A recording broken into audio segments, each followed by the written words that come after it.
All right, welcome to another episode of the Tundra podcast. We have an exceptional guest who has blessed us with his presence, none other than Cooper Robinson of Radicle. And today we're going to be talking all about the different regulatory environments that we find ourselves in and what to look out for moving forward into the future. Cooper, welcome to the show. Thanks so much, Eric. Glad to be here. Awesome. Now, for those who aren't familiar with who Radicle is, could you maybe give us an elevator pitch?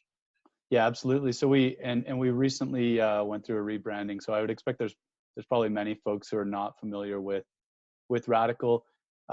So our kind of tagline is balance is possible. And when we talk about balance, we're talking about people, planet, profit, sort of the triple bottom line. Our mission is accelerating emission reductions, balancing people, planet, and profits. And we sort of develop these systems that try to enable companies to scale their sustainable activities in a way that is profitable and robust.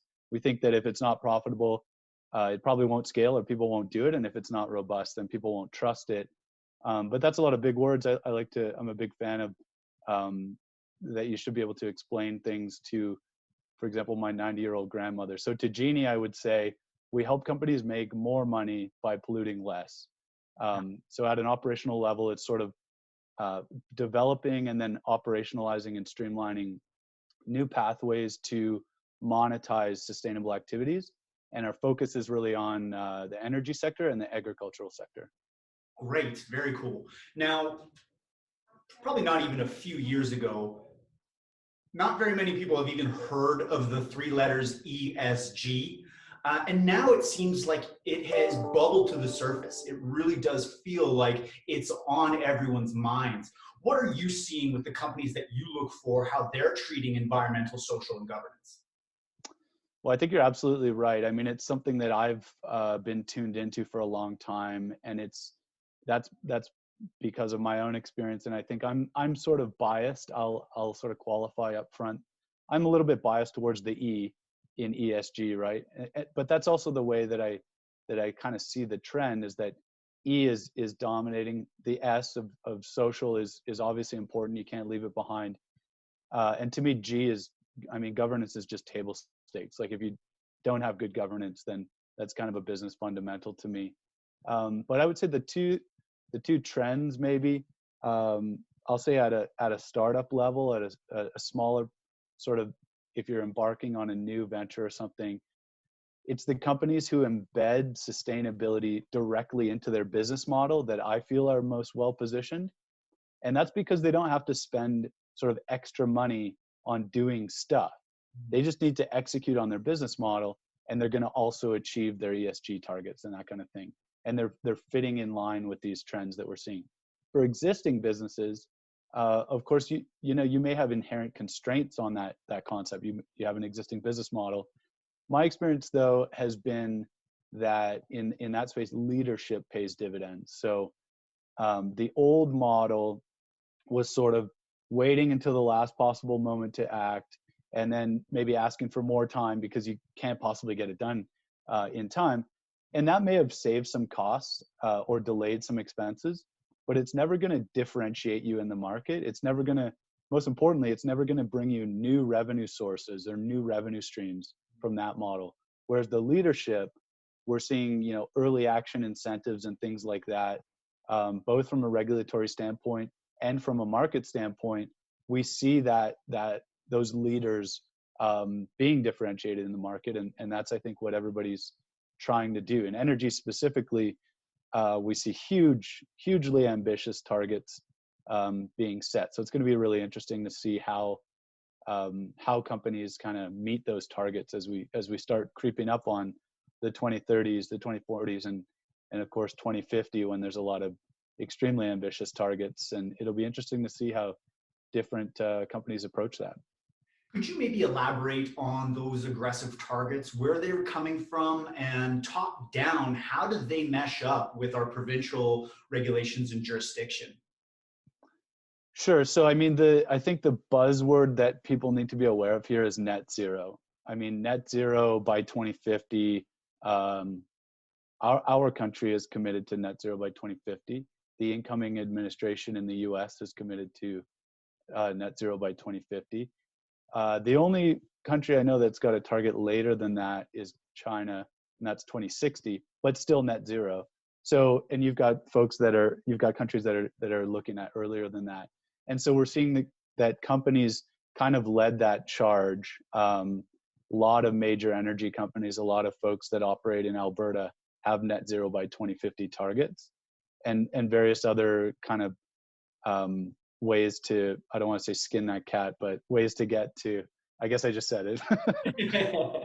But I think that's the big one is net zero. And so what does net zero mean to your business is a hugely important question. How will you fit into Canada in 2050 or the US in 2050, even if your company in particular doesn't have that target? And with these aggressive targets being set, where does Canada stand in terms of a leadership position? Are we well positioned to lead? Are we catching up? I'm just curious where we stack among the world. Well, I think Canada it's a tricky case study for a couple of reasons. We do have the net zero by 2050. We do have pan-Canadian carbon pricing and a few things like that, which are at one point those would have been feathers in our cap. Now they are increasingly just kind of more par for the course. But what Canada has is an incredible resource sector, right? Everybody knows that. Alberta in particular, we talk a lot about oil and gas. Other parts of Canada, we talk about mining and minerals and things like that. Agriculture is a huge resource in Canada. But I think there are resources that we have that are undervalued in terms of their role going forward. Oil and gas, for example, can play a role, will play a role as we transition, or perhaps, hydrogen, future blue hydrogen. There's lots of opportunities that we have there. But in Alberta, for example, we have an incredible wind resource. We have the best solar resource in Canada in Alberta. We have, and our agricultural sector is in itself a great resource for sort of a biofuels sector to leverage. And we have a huge forestry industry that we could use again for biofuels and those sorts of things. So I think we have the tools, we've got the resources. It's been my experience that Canadians have really good ideas. We're not always as good at selling those ideas and scaling those ideas. So that's going to, I think, be the challenge for Canada, is to take all the tools and the resources that we have at our disposal, put them into a coherent plan, and really execute on that plan. Nice. And given you mentioned there's the incoming administration in the US, what are you seeing that could potentially impact Canada? Even Keystone XL potentially being chopped. I'd like to just get your thoughts on what you're seeing with this new administration and what it means for Canada. Yeah, so I won't comment on Keystone XL specifically, but what we're seeing is a hugely ambitious incoming administration in terms of climate that really the US kind of fell off at a federal level, fell off the map for the last 4 years. But at a state level, at a city level, they continued making huge strides. So the US is also a tricky case study, just like Canada. But if you think about a place like California, they're one of the few jurisdictions that has managed to decouple economic growth from emissions growth. So they've reduced their emissions. I think the latest numbers are they reduced it 5% during a period of 26% GDP growth. So they have actually decoupled that, whereas most jurisdictions really haven't decoupled their emissions from their economic activity. But what we're going to see now federally is that leadership piece in the U.S. Again, just based on the sort of platform and the promises and so on. And how that's going to impact Canada, in my perspective, is it's no longer going to be optional. So we won't really have. We've seen a few different at a political level, a few different sort of concepts of repealing. We had the Alberta carbon levy repealed, for example, and of eliminating carbon pricing and things like that.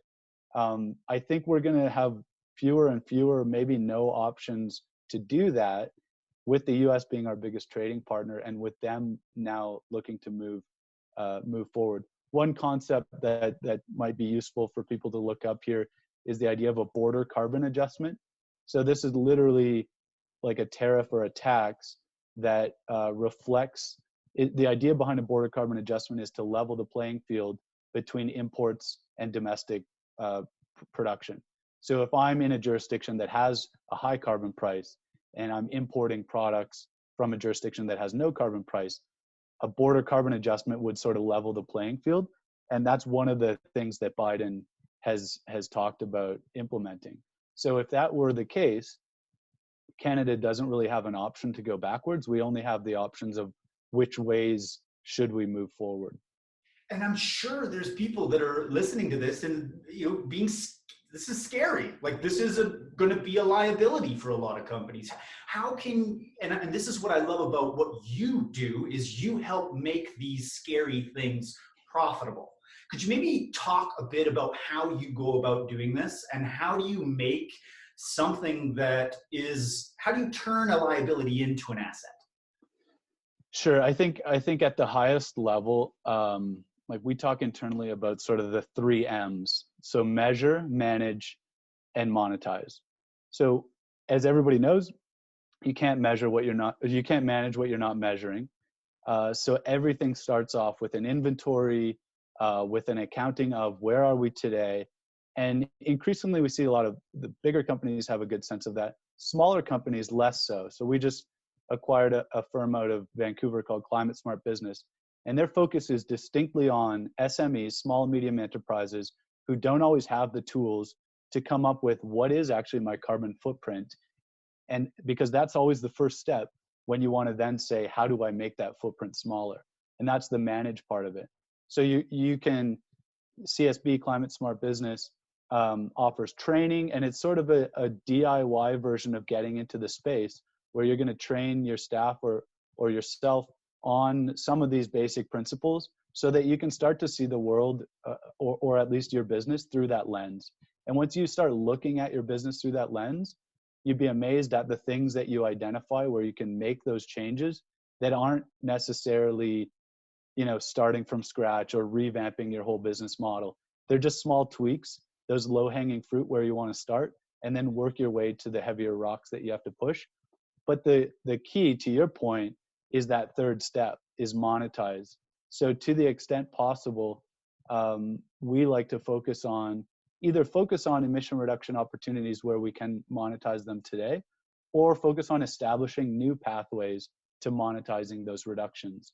And that's a simple belief in that companies that do good should do well, and that sort of thing. But it's also, I think, really important when we talk about market forces of driving behavior and that kind of thing.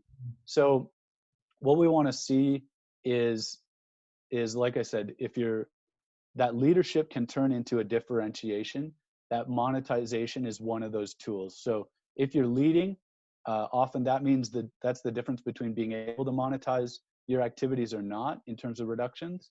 And if you can monetize them, then you've just added a new revenue line item, right? So that's kind of when the boots hit the ground, what we're actually talking about. Nice. And you mentioned a little bit about market mechanisms, and we sometimes talk about the carrot versus the stick. And, the stick being, you're going to get a fine if you don't do this, and the carrot being, hey, if you do this, you'll make some money. What have you seen be most effective when you're talking about the balance of carrots and sticks? Where is the balance? It's a great question. It's a tricky question. I mean, at the end of the day, you'll always get the it depends sort of answer. What's the size of the carrot? What's the severity of the stick? Obviously, we're big fans of carrots. Sticks have been proven effective in some jurisdictions and in some cases. But my feeling is that carrots are sort of more nimble than sticks and allow companies to be more flexible. It's sort of the idea of pulling somebody where they already want to go versus pushing somebody where they don't want to go. And the important part about that is that, broadly speaking, these sorts of initiatives are moving people in the directions that they want to go. Right. Nobody that I speak to, whether it's downtown Calgary, downtown Toronto, Vancouver, LA, doesn't want to go in the direction of a cleaner environment, more prosperity. We may disagree on how to get there and maybe on how fast it can be done. But my sense is the days of sort of outright denial, more or less behind us at this point.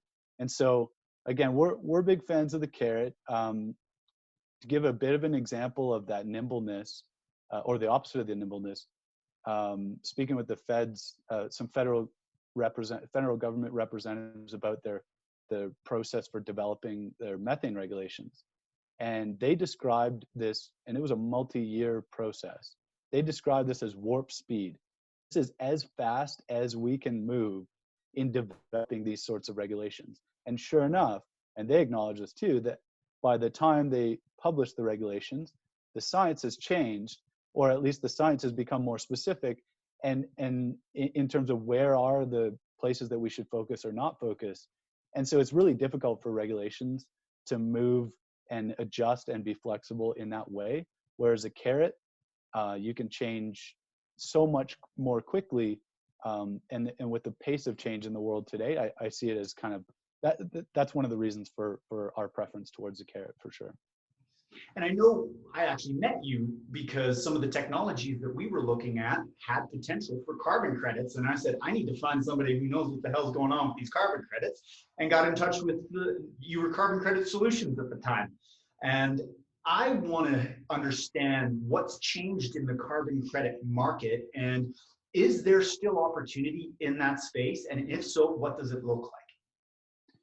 So I would say, so yes, just is the short answer, but a couple of things have changed. I mean, the sort of sea change in the space over the last few years is that now we have a federal backstop. That means carbon is priced every part of Canada. Alberta was the first jurisdiction to price carbon in North America, 2007. BC followed later, 2008. Quebec followed afterwards. California in the mix and things like that. But now we have a situation where you can't escape carbon pricing if you're in Canada. So that's a really important distinction. I think with respect to carbon credits, so to clarify, a carbon credit is really a unit that is generated when an entity makes an emission reduction that they weren't required by law to make. So it's going above and beyond sort of the regulatory requirement. And when they do that with a bunch of hard work from quantifying data, evidence, third-party audits and things like that, we can turn that into a unit that can be sold on either a compliance market or a voluntary market and things like that. And the sort of like good news, bad news is that there is still a lot of fruit, some higher, some lower. In Western Canada, some of the fruit is sweet and some of it's sour. Based on the announcements though, federally, I mean, we see incredible value. We see incredible growth coming. And like I said earlier, we see less likelihood of that sort of backtracking. But this is something that I talk about. I do some guest lecturing at U of C with their MBAs. And this is something I always reinforce, is that regardless of your position on environment, on climate change, I think all business people seek growth. And carbon markets, there's something like 30 billion in 2017, over 80 billion in 2018. Like, find me another sector that's growing at that clip. We're seeing these doubles and quadruples in terms of price, in terms of volume. Like, show me another product that the government has committed to making it 6 times more valuable by 2030. This whole growth story is kind of what wakes me up in the morning and what drew me to the sector in the first place. Wow, that's wild. Now, with all of the different moving parts, and I know when you look at certain instances, carbon credits might not make sense for one specific location. But what I find really admirable about how you have, in your company, has aggregated the ability for companies to get together to disperse the verification costs across multiple companies, to work together to reduce emissions and make it profitable for everyone. Could you talk a little bit about what aggregation looks like and how it works? Sure, absolutely. I think aggregation is sort of an example of that nimbleness that I was talking about before, is that if you've got the right market conditions in place, businesses are going to find solutions. Businesses are going to find the way to do it. So just like your example, if you've got an individual site that's going to generate $5,000 worth of carbon credits in a given year. But it's going to cost you $50,000 or $100,000 in terms of just the systems, the processes, the infrastructure, the time, the third-party costs, verification, data collection, all those things to bring those credits to market. You're never going to do that. So companies like ours have focused on developing, predominantly with a software focus, developing systems that enable all of those bits and pieces to come together, first of all, in a streamlined way, and then second of all, in an organized way, so that we can spread those costs out, like you say, and pick up the 1s and 2s and 10 projects, while also being able to, again, that robustness is super important, to be able to scale up to the 1,000, the 10,000, and that sort of thing. So it's really just about, it's an example of finding the right solution to the problem, where the problem is again, from my perspective, every sustainable activity should be getting paid, should be reaping the benefits of the environmental attributes of that activity. So it's just about finding ways to do that. Very cool. Now, when you're talking about different ways to comply, and there's so many different blossoming technologies that are showing up. I'm curious. Tundra just brought on the ABB methane detection line, where everything from drones to backpack to truck-mounted sniffers. What role do you see, especially in a facility, point detection, leak detection? What do you see that role of those kind of technologies moving forward, and what opportunities are out there? So it's a really interesting field. We've stewarded some pretty big methane research programs over the past couple of years that did, basically took a lot of those same kinds of technologies and pitted them, brought them out to the field and figured out sort of what are the right tools for the right job. But I think where detection, so there's two big forces in that world. The first is, of course, the regulatory force. Everywhere that produces oil, every part of Canada that produces oil or gas now has methane detection requirements from a regulatory standpoint, just to comply. But the really interesting one that maybe I'll touch on is the market forces that we're seeing starting to crop up. And these are sort of responsible or low methane intensity gas certification or rating schemes. And these programs, their intent is to actually differentiate what is, a commodity, to differentiate that natural gas on the basis of it being produced in a more responsible or in a lower methane intensity way. So what we're seeing, and one of the programs that we're looking at right now to roll that out and seeing how our software could play a role in it, that program actually requires methane detection at a higher frequency than the regulations do. So that's a market force requiring methane detection, requiring you to exceed regulations, and even, Canada has some of is a leader in these regulations, right? We have some of the most strict regulations in the world on methane already.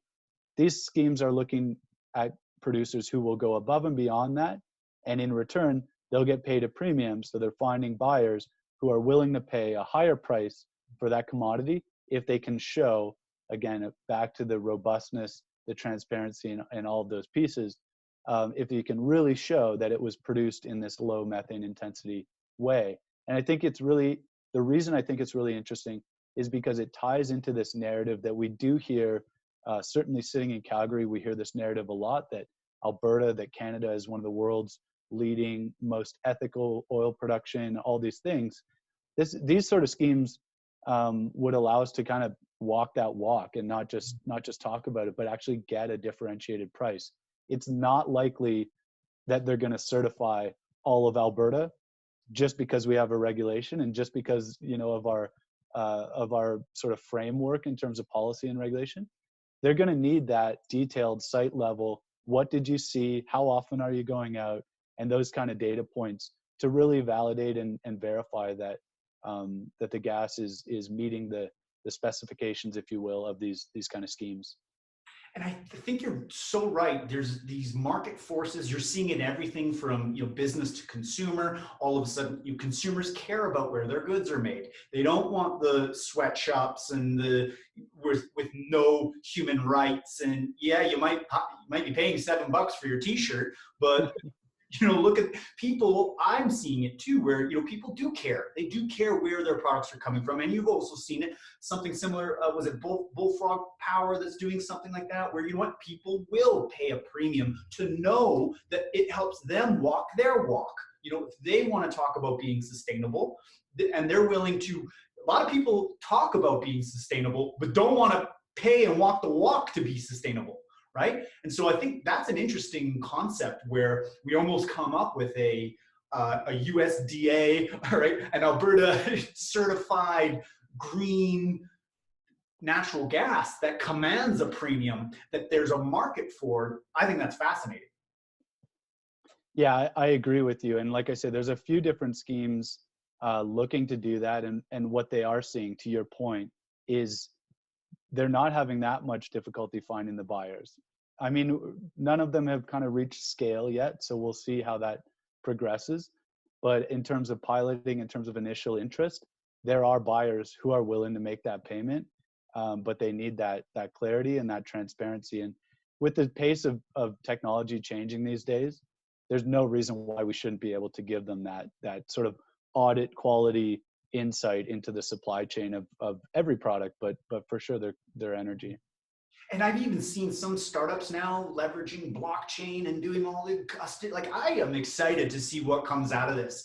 And I've heard an analogy where, sometimes it takes a forest fire to burn down the old wood for new sprouts to start, and they won't sprout unless there is a fire. And newsflash, we've had things shaken up here, especially in Alberta. And I'm seeing it where there are all these new technologies and new solutions and these scrappy young entrepreneurs that are leveraging the latest in technologies to solve and crack some of these codes. What are your thoughts on what you're seeing, where the opportunities lie in terms of technology, whether it be clean tech, blockchain, where is it? What excites you? And if you were to project a few years out into the future, what do you think is going to have the most traction? It's such a difficult question, Eric. One of the things that I really enjoy about my day job is that I can be fairly technology agnostic and get a chance to really sink my teeth into all these different sectors, all these different spaces. And that's what, again, is really interesting to me from the carbon perspective, is it's cross-cutting. You can't name a sector that isn't impacted by carbon, at least today, and whether it's a positive or a negative. And so by working in carbon, I really get that chance for that diversity in my day-to-day. I think, like I said, what we're seeing is both from the regulations and the market forces. What I can say about every sector is that the trend is squeezing the emissions out of every sector, trying to get as close to, to go back to the net zero piece, right? The idea with net zero is get as close to zero as you can, and then maybe it's offsetting, maybe it's carbon negative, carbon removals, things like that. But the first step is always to get as close to zero as you can, and that's where the forces are. So I mean, I can throw out 10 buzzwords like hydrogen's going to be the next big thing. We've heard that, but at the end of the day, picking winners and losers is something that I am glad I don't have to do, because generally I think humans are wrong about that, and it's more just like our overall push with the market. Where are things going to go? I'm excited, as you are, to see what the next disruption is, or the disruptions, I should say, because the one thing that I can say is that it's not necessarily going to be what I would predict today. Sort of to give you a non-answer. But you know what? You're right. It is hard to pick, right? But if you were to pick a few key takeaways for anyone listening to this podcast right now, in terms of what they need to be looking out for in 2021, whether it's new regs, whether it's shifts in the market, what parting advice would you give folks listening today? So I think that, at the most basic level, at truly just the ground floor, if you don't know how carbon impacts your business, you should probably find out. You're probably behind somewhat of an 8-ball there. Like I said, both the regulatory market forces are really driving emissions out of things. And those who if you can embed sustainability into your business model, those who can lead, those are going to be the winners. And the difference between those winners and losers may not look that transformational from a day-to-day basis. But if you can build that awareness, if you can figure out how to differentiate yourself, how to make money from sustainability, instead of having it, we always think about compliance cost. Think about profitable compliance. How can you sort of disrupt that kind of paradigm? I think that's going to make the difference between the winners and losers. But yeah, awareness is probably the biggest piece. Beautiful. Now, if somebody wants to get in touch, they might need some help with some of this awareness piece. How can they get in touch with you or anyone at Radicle? Yeah, so our slogan of balance is embedded right in our website URL. So radiclebalance.com. Radicle is spelled RADICLE, which is the first root from a seed, kind of what we feel that we're doing. Or they can reach out to me. I'm not sure if you put phone numbers here, I can. or yeah, you can. And contact info, absolutely. Sorry. We'll light you up. Sounds good. Well, fantastic. Cooper, thank you so much for taking the time. This was really informative, and as scary as times might be, I am excited about the future. And I think we as Albertans and we as Canadians, we're tough mudders, and we will thrive regardless. And I'm excited to see how this all shakes out. So thank you for sharing your wisdom with us today. And for everyone who's listening, stay tuned for the next episode of the Tundra podcast, and we will see you all next episode.